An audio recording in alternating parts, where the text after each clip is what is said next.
मैं नैब तरामीम से फायदा नहीं लूंगा, इमरान खान का बयान हल्फी। सुप्रीम कोर्ट में चीफ जस्टिस उमर अता बंदयाल की सरबराही में नैब तरामीम के खिलाफ केस की समाअत हुई। चीफ जस्टिस ने इमरान खान के वकील को मुखातिब करते हुए कहा, इन तरामीम से आपके मौकिल को भी फायदा हो सकता है। वकील ख्वाजा हारिस ने जवाब दिया, नैब तरामीम के तहत इमरान खान के मुकदमात का दिफा बहुत आसान था, मगर इमरान खान ने नैब को बयान हल्फी के जरिए आगाह कर दिया है कि वो तरमीमी कानून से फायदा नहीं लेना चाहते। इमरान खान की अब भी इस्तदा है नैब तरामीम कालअदम करा दी जाएं, जिसके बाद फरीकीन के दलाइल मुकम्मल होने पर सुप्रीम कोर्ट ने फैसला महफूज कर लिया। कौम के लीडर को गैर कानूनी तौर पर कैद हुए पूरा महीना गुजर गया। हकीकी आज़ादी के हकीकी लीडर चेयरमैन तहरीक इंसाफ और साबिक वज़ीर आज़म इमरान खान को गैर कानूनी तोशाखाना फैसले और इसके बाद गैर आईनी साइफर केस में कैद हुए 1 महीना गुजर गया।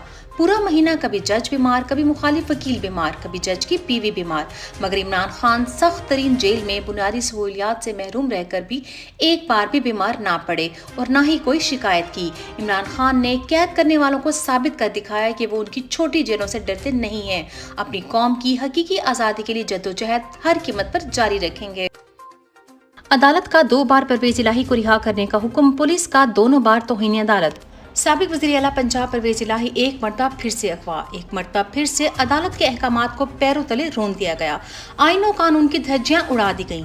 आज हमारा पाकिस्तान ला कानूनियत का गढ़ बन चुका है और इस सरजमीन बे आइन में इंसाफ कहीं से भी मुयसर नहीं। परवेज इलाही को थाना CTD ले जाया जा रहा है।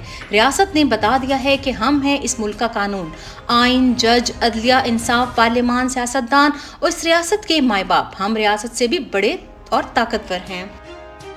इमरान खान की अपनी अहलिया बुशरा बेगम से मुलाकात। चेयरमैन तहरीक इंसाफ इमरान खान की अपनी अहलिया बुशरा बेगम से आज अटक जेल में मुलाकात हुई। मुलाकात 1 घंटे तक जारी रही। अहलिया ने चेयरमैन इमरान खान को किताबें और जरूरत की दूसरी चीजें पहुंचाई। कबल अजीम बुशरा बीबी अटक जेल पहुंची तो पुलिस ने उन्हें चेक पोस्ट पर रोक लिया। बुशरा बीबी के साथ वकला की टीम भी मौजूद थी। साबिक वज़ीर आला गिलगित बिल्तिस्तान पर हमला। पाकिस्तान तहरीक इंसाफ के रहनुमा गिलगित बिल्तिस्तान के साबिक वज़ीर आला खालिद खुर्शीद पर कल रात कातलाना हमला हुआ, जिसमें वो बच निकले। पाकिस्तान तहरीक इंसाफ की जानिब से हमले की शदीद अल्फाज में मुजम्मत। चंद रोज कबल इतलात थी कि खालिद खुर्शीद की बतौर साबका वज़ीर आला मिलने वाली सिक्योरिटी भी वापस ले ली गई थी। खालिद खुर्शीद अपने हल्के में आइंदा चंद रोज में होने वाले ज़िमनी इलेक्शन की मुहिम भी चला रहे हैं और मुखालफीन अब शिकस्त के खौफ से ऐसे ओछे हथकंडों पर उतर आए हैं। परवेज इलाही की रिहाई के बाद अगवा केस की समाअत। इस्लामाबाद हाई कोर्ट में मरकजी सदर तहरीक इंसाफ चौधरी परवेज इलाही की MPO 3 के तहत नजरबंदी के खिलाफ समाअत हुई, जहां अदालत ने MPO 3 का ऑर्डर मुअत्तल करते हुए फौरी परवेज इलाही को रिहा करने का हुक्म दे दिया। दूसरी तरफ लाहौर हाई कोर्ट में भी परवेज इलाही की रिहाई के बाद दोबारा गिरफ्तारी के खिलाफ समाअत हुई। अदालत ने हुक्म अदूली पर सुप्रीटेंडेंट अटक जेल CCPO रावलपिंडी को तौहीन अदालत का शोकाज नोटिस जारी कर दिया। अदालत ने कहा, जब हुक्म जारी हुआ था तो आज परवेज इलाही को पेश क्यों नहीं किया गया।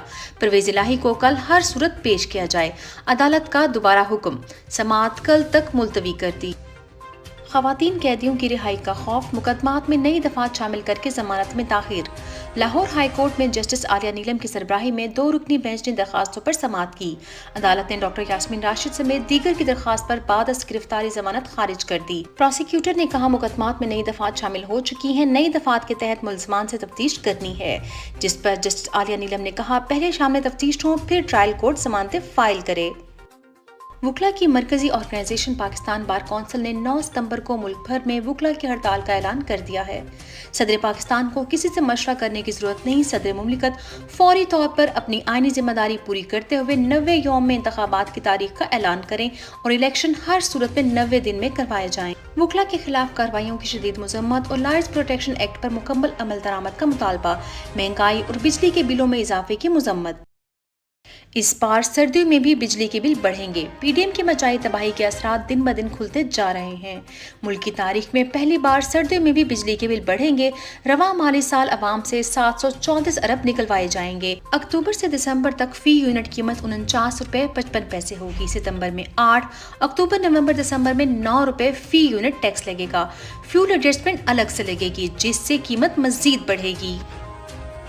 PIA भी तबाही का शिकार, मुलाजमीन को तनख्वाहें ना मिल सकी। PDM हुकूमत ने 1.5 साल में हर इदारा तबाह किया, जिसके नताइज अब आ रहे हैं।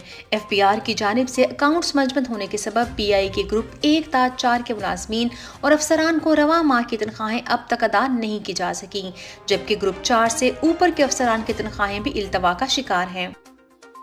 डबल सेंचुरी के बाद भी चीनी की कीमत को ब्रेक ना लगी, मजीद इजाफा हो गया। कई शहरों में डबल सेंचुरी के बाद भी चीनी की कीमतों में इजाफा नहीं रोका जा सका। गुज़िश्ता रोज कोयटा में 1 किलो चीनी पर 15 रुपये बढ़े, आज मजीद 15 रुपये का इजाफा हो गया।